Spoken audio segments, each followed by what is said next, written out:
Good morning. কেমন আছো সবাই? তো সকাল সকাল ঘুম থেকে উঠেছি। এটা সত্যি সত্যি ঘুম থেকে ওঠার ভিডিও, কারণ আমি একদম চোখ খুলতে পারছিলাম না তখন। আর এটা পাশেই, একদম বালিশের পাশে, মাথার পাশে রাখা ছিল ভাইয়ের সেলফি স্ট্যান্ডটা, তো ওটারই লাইটটা জেলে একটু ভিডিও করছিলাম। আর এই যে রাতে আমি পায়ে বড়ুনি লাগিয়ে মোজা পরে শুয়েছিলাম, যদিও এটা আমার খুব কষ্ট হয়েছিল, তবে এই পায়ের ফাটাটার জন্য আর কি। যদি ঠিক হয় তবে আর পারছি না, মানে পারবো না, কারণ যা ঠান্ডা পড়বে, এই গরম পড়ে গেছে। তো সকাল সকাল ঘুম থেকে উঠে জল খেয়ে ফ্রেশ হয়ে রেডি হয়ে বেরিয়ে পড়লাম অফিসের জন্য।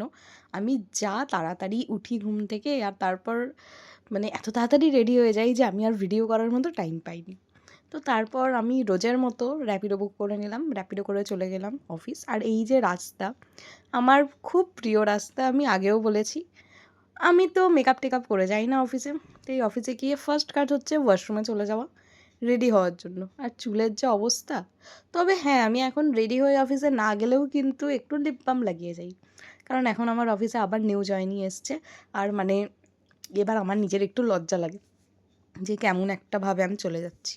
তো যাই হোক, আমি অফিসে গিয়ে তারপর বাকি মুখে কিছুই না, একটু জাস্ট কম্প্যাক্ট পাউডার আর একটু চুলটা আঁচড়ে নিলাম ভদ্রলোকের মতো। কারণ এমনিতেই আমার চুল এত কাটা, সেটা চারিপাশ দিয়ে বেরিয়ে যায়, তারপর হেলমেট মাথায় দিয়ে সেটার অবস্থা আরও খারাপ হয়ে যায়। তো এই যে আমি অফিসের জন্য একদম রেডি, এবার আমি বসে পড়বো কাজেতে। সারাদিন অফিস করে এবার বেরিয়ে পড়েছি। আচ্ছা, এটা ছিল 27th জানুয়ারির ব্লগ। আর এই যে আমি খুব খুশি হয়ে গেছিলাম, সারাদিন আমার একটু মুডটা অফ ছিল, বাট আমার সেদিনকে এনফিল্ড চলে এসেছিলো, ক্লাসিক 350 পেয়ে গেছিলাম র্যাপিডোতে। তো আমার মন খুবই ভালো হয়ে গেছিলো, হেলমেটটা তো তোমাদের দেখালামই। তারপর চলে গেলাম আমি ওখান থেকে পড়াতে। এই যে চলে এসেছি স্টুডেন্টের বাড়িতে পড়াতে। স্টুডেন্টকে দিয়েছিলাম একটা লম্বা পেপার 90 মার্কসের, যেটা ও করে রেখেছে, মানে এক্সামটা দিয়ে রেখেছে। সেটা ওদিকে চেক করলাম, প্লাস ওকে অঙ্ক করতে দিলাম। সব কিছু করে বাড়ি চলে এলাম। রাতে ডিনারে খেয়েছিলাম এই যে পরোটা আর এই আলুর দম, যেটা মা অতনুর রান্নাঘরের চ্যানেল দেখে বানিয়েছে। তারপর আমার মুখের টিস্যুটা শেষ, যে টিস্যু দিয়ে আমি মেকআপ তুলি। তার জন্য মুখে ভালোভাবে ডলে নিলাম নারকোল তেল। আর এই যে আমার কিছু নর্মাল টিস্যু, ফেস টিস্যু আর কি ছিল, সেটা দিয়ে আমি মুখটা পরিষ্কার করাবো বলে একটু ভেজাতে গেলাম, বাট আমি সেটাকে ফেলে দিলাম। মানে ভিজিয়ে আবার ঝাড়াঝাড়ি করছিলাম, তো পড়ে গেল। আর একটা নিলাম, নিয়ে আপাতত মুখটা পরিষ্কার করছি। এটাতে ভালো মতো মেকআপ ওঠে। আর আমার তো মেকআপ তেমন কিছু থাকে না। আর যেহেতু আমি ওই লিপস্টিক মানে লিপ বাম লাগাই একটু, আর মুখে তো কম্প্যাক্ট পাউডার ও নারকোল তেলে এমনিতেই উঠে যায়।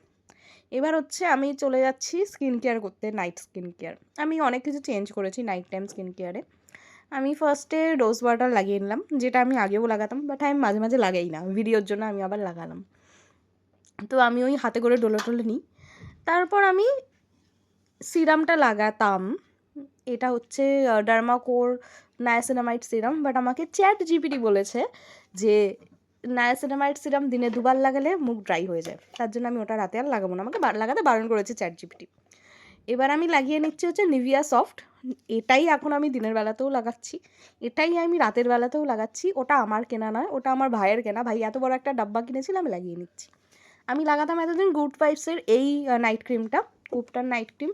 সেটা আমার আছে, বাট আমাকে চ্যাট জিপিটি বলেছে ওটা লাগালেও নাকি স্কিন ড্রাই হয়ে যায়।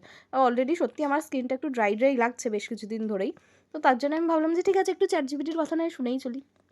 তো আমি নিভিয়া সফটটা লাগিয়ে নিলাম। আর হ্যাঁ, আমি একটা বাদাম তেল কিনেছি, যেটা তোমাদের এক্ষুনি দেখাবো।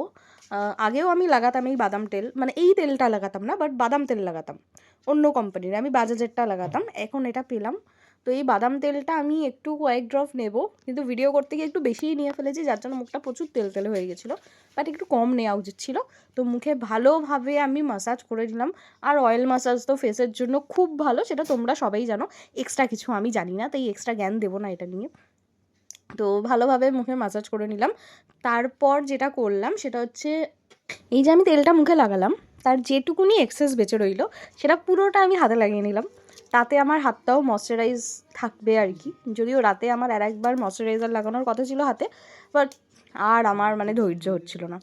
তারপর ওই বাদাম তেলটাই রিং ফিঙ্গারে নিলাম, নিয়ে ওই 2টা আঙুলের রিং ফিঙ্গার একটু ঘষে চোখের তলায়, চোখের ওপর, মানে চোখের জায়গাটা আর কি আমি একটু এটা দিয়ে ম্যাসাজ করে নিলাম। ওই আর কি আই ক্রিমের কাজ করবে। আর বাদাম তেল চোখের জন্য খুব ভালো। তো দেখা যাক যদি আমার ডার্ক সার্কেল যেটা পড়েছে সেটা একটু উঠে যায়। তো এটাকে আমি ভালোভাবে ম্যাসাজ করে নিলাম, হালকা করে একটু ঘুরিয়ে ঘুরিয়ে, যেভাবে চোখের ম্যাসাজ করে আর কি।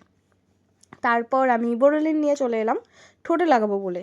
একদম পাতি স্কিন কেয়ার করছি আমি, মানে কোনো ভালো, মানে সব দামি দামি প্রোডাক্ট ছেড়ে নর্মাল বাট ভালো প্রোডাক্ট এগুলো।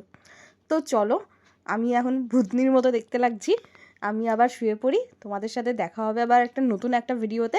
আর হ্যাঁ, আমি যা যা লাগালাম তোমরা লাগাতে পারো, এটা কিন্তু প্রচণ্ড হেল্পফুল। চলো, ভিডিওটা ভালো লাগলে লাইক করো। Tata, love you.